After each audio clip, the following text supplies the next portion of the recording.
peoples together to create a storm that continues to shape the world around us and continues to shape us. We all come together collectively, and we can shape the world because we are the world.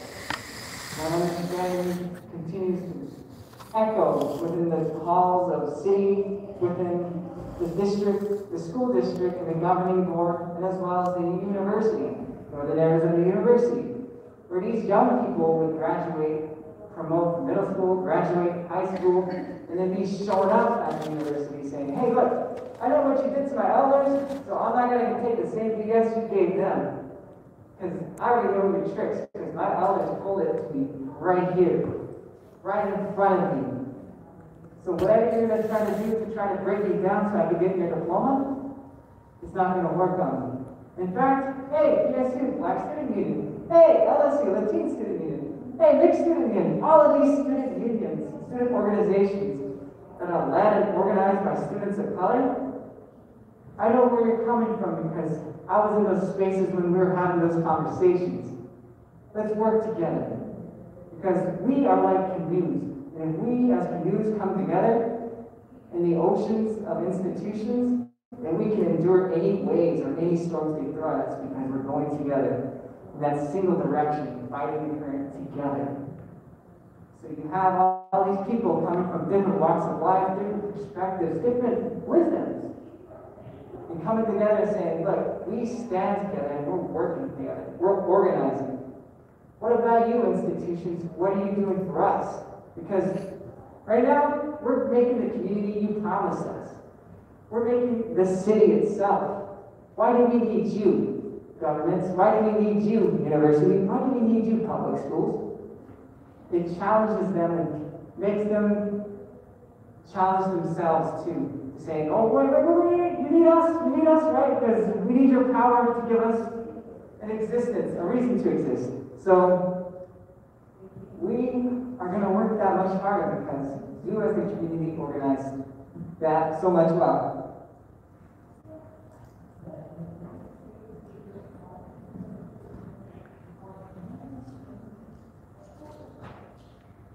You know, Bucky's Hopi. He's a spiritual runner, and he's run along many miles for water, and so he wanted me to convey one of them. You know, when decisions are being made, when there's discussion about sacred things, holdings, places, holy grounds, that the spiritual people, the elders, the medicine people should always be included in these discussions. I think in 2012, if I remember right, the United States put a memorandum of understanding together between all of the departments. And in that memorandum of understanding, they gave the federally recognized tribes the right to determine who the spiritual authority is. And when I got word of that, I called Obama's senior advisor to Native American Affairs at that time, and her name was Jody Gillette. And I said, Jody, what did you guys do? You know, and she said, what do you mean? And I said, well, you're leaving out the spiritual people in these discussions. And she said, well, that wasn't the intent of the MOU. And I said, well, that may not have been the intent, but that's what's happening. And when you have a tribal government determine who the spiritual authority is, that's the same thing that China has done to the Tibetan people. You know, China said, this is not the Dalai Lama. Here's the Dalai Lama. And as we're hearing today from some of these spiritual people, that they're within their own people, that they're kind of shunned from their own people because of the stance that they take on a spiritual level. And so to think that these people that are standing up for their way of life are going to be designated by a political elected leader as the person to speak to is not always the case. So I think Bucky was referring to that. You need the spiritual people involved all the time. And, you know, and also the need for faith and belief in doing this type of work in the Creator. We need to have that. We need to have that discipline. The young people here, that it's really difficult because their mind is as they're saying at the school, they're in our attention span, 1 hour attention span. And so when we begin to have discussion over a number of days, it becomes very difficult for them to stay put and to listen. But that's why we just keep encouraging them and we keep saying the same thing over and over, because it's like watering a plant, and as they're growing up, and as I heard 3 years old here and 1 year old over here, when they started the run, all of that time they may not have been listening, but over that course of time, then they've been watered enough that they're beginning to, even with their clothes, their identity is beginning to be very clear. Every piece of jewelry that you see is decorated into Mother Earth. And as I look at our Polish relative over there, and she was explaining the flowers and these type of things, the same thing for us. We're decorated by the Mother Earth, just like the Mother Earth is decorated, and that's why we have all of our jewelries, and each thing means something different. The headband and all how we dress is even our hair, like they said, their hair is the male rain, and the female hair is the female rain, and all those things that are a part of their identity. And we just want to continue to nourish that and to continue that growth process so they can be as tall and powerful as they can be to face these challenges that are coming to them for their generations. And so in order to do that, we have to instill in them the sense of the importance of prayer. They always told us, the Christian people, if you listen to their prayer, they're always pushing their prayers up into heaven. Heavenly Father, who art in heaven. They're always pushing their words up there. And the elders started to recognize that. And those Christian people, they're always pushing their prayers up there, And but they said, for us, it's all here. Nastsam, Mother Earth. That's where our prayers, Zethastsam, Twistsam, Grandma Mountain, Grandma Water, Diyajan Shlem, I am your child. When we pray, our prayer stays right here. Mother Earth, Father Sky, and then it stays here like that. But we have to teach them those prayers because that's what they're going to survive on. And really have that strength of mind that they need. We took the young people to Florida one time, and we were out there with the Seminoles, and we were spearfishing off of Tamiami Trail, I think it's called. And so we were sitting there, we were spearfishing and catching fish, and doing all these things. And then I remember one of the young kids, all of a sudden you could see his body language. He was sitting there enjoying the spearing, and then he kind of got up and he looked and he went over to the Seminole elder and he said, "Do we need a permit for this?" And the elder said, "Well, that's not our rules. That's their way of life. They might need a permit, but we don't need a permit." And that's the type of mind that we have to have in order to address these issues on a different level. We have to remember, as Indigenous people, Aboriginal people, we're the sole authority on our way of life. We're the ones that say what is and what isn't. And we have a responsibility to this land. And so every time I go to the sacred mountain and talk to the forestry, I always remind them, we're the authority here. They don't like that. I said, but you don't recognize it, but we are the authority here.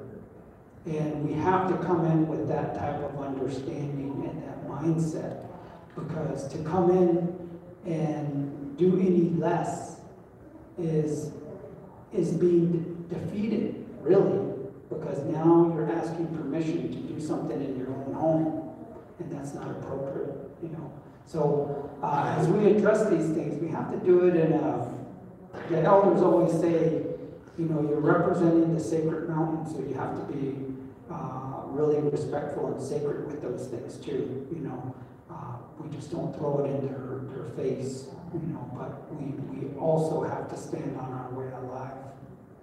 And I remember we went to a meeting one time, and one of the forestry regional forester came out. We said, you need to come out to us. And he did, and the elders were there, and one of the elders started to pray. And as soon as he started to pray, all these coyotes started screaming out. And when he finished, they stopped.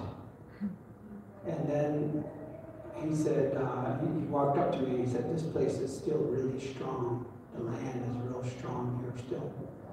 And then another elder got up to the forestry, and he had a little staff with him, and he drew a line in the sand, and he said, you've pushed us this far, and no more. From this point on, we have to stand on our way of life. And that's what I'm standing on this side of the line. So I think that we have to exert our spiritual responsibilities onto these people that have come here from across the ocean, and kind of remind them, that we have responsibilities to this land and to one another as our relatives, and even to them. We've got to help them recover what they lost, and remind them of where's your biblical cord, like this, they were asking, like he's asking the other kids, what is your hair being? Where's your hair? And, we have to do that, and we have to remind them, where's your umbilical cord? Where did they put that in that special place for you to remain connected to the Mother Earth? And it's important that we remind them that's how spiritually we're connected to this land. And so there's a lot of different issues we can talk about, the international laws, the domestic laws, but our thing, the law that we all have to adhere to is the Creator's natural law. That's the great spiritual law that binds all life together. We just have to look at that law and look up into the stars and look at what that's telling us, because that's what guides the migration patterns of the animals and the birds and the plants. It's all that up there. And we've got to begin to realize that those laws are written everywhere around us in the nature. And how do we begin to empower those laws within ourselves, within our communities, and within our young people, rather than their mind talking about policy and that other way of life. When they begin to talk more about our way of life, then the mind is beginning to turn around. And I remember we went with the elders to have a meeting with the U.S. Forest Service when they were doing a review of sacred sites back in 2012. And the Forest Service had the audacity to put a young Native attorney and bring her as their person to deal with the elders and the medicine people. And so they brought her forth, and they had to deal. She felt how it was to go against the elders, in the mind. And as I said last night, I said, she went into tears.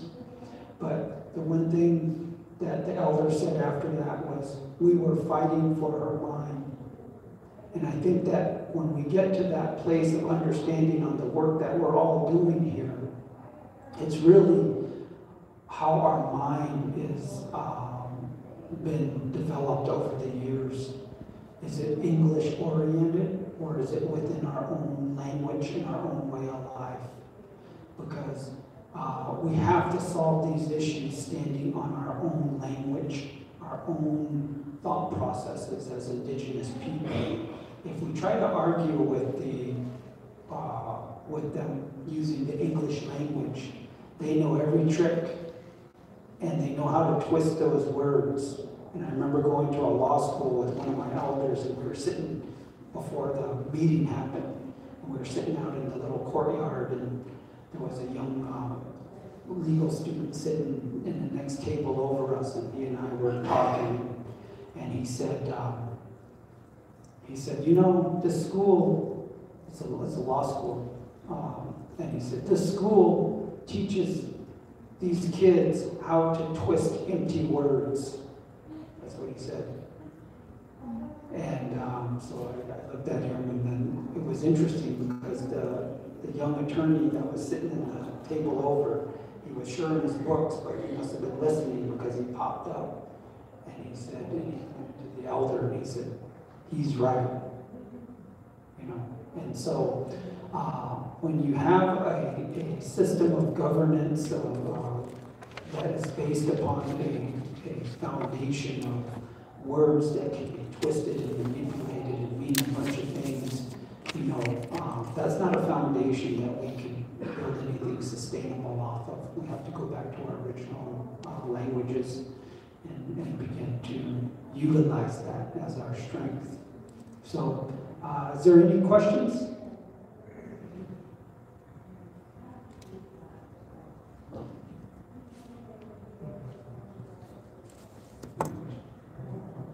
Oh, I guess it's lunchtime. Maybe it's that time we gotta eat.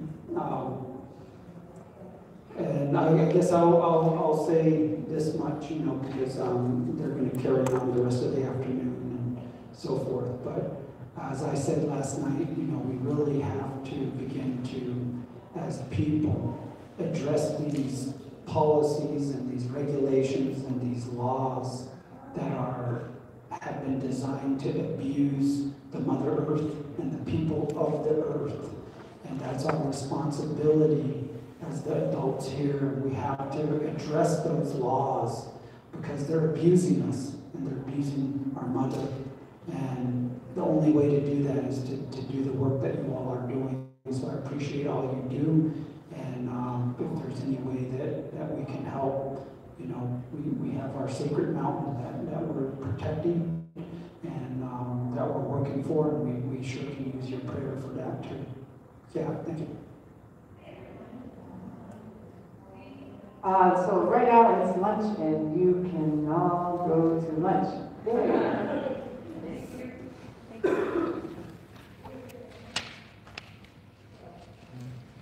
Kochani, to byli ludzie z Flagstaff, którzy omówili o tym, że jest walka z rządem amerykańskim. Oni walczą, żeby zachować tą górę, bo oni sobie tam położyli wyciąg narciarski i takie sobie zrobili taki resort. O.